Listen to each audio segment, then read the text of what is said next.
நீ 6 மணிக்கு மேல பார்க்குக்கு வா, அங்க உன் உடம்ப செக்அப் பண்ணிட்டு அப்புறமா மருந்து கொடுத்துறேன். சாரி சார், என்னால பார்க் எல்லாம் வர முடியாது. ஏன்? எனக்கு 5 மணிக்கு மேல 2 கண்ணு தெரியாது sir. My god, I am very sorry பா, ஐ எம் வெரி சாரி. நீ இங்கே உட்காரு, நான் உன்னை பாக்குறேன். சாரி சார், என்னால உட்கார முடியாது. ஏன்? எனக்கு மூலம், உள் மூலம் வெளி மூலம் ரெண்டுமே இருக்கு.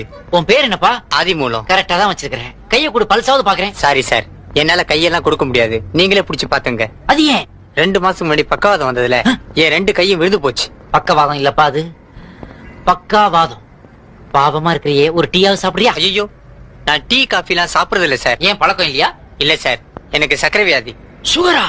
இது எத்தனை நாளா? ரத்த கொதிப்பு வந்தப்போ அதுவும் சேர்ந்து வந்துருச்சு. ரத்த கொதிப்பு வேற இருக்குதா? டிவி வந்த போது அதுவும் ஜாயிண்ட் ஆயிடுச்சு சார். இந்த இடம் சரியில்லை, வா நடந்துகிட்டே பேசலாம். சாரி சார், என்னால ரொம்ப தூரம் நடக்க முடியாது. ஏன்? கால்ல ஆணி சார். அட பாவி, ஒரு உடம்புக்குள்ள 1 கோடி வியாதியா? சார், நீங்க ஏதோ பேசுறீங்கன்னு தெரியுது. எதுவா இருந்தாலும் இந்த பக்கம் வந்து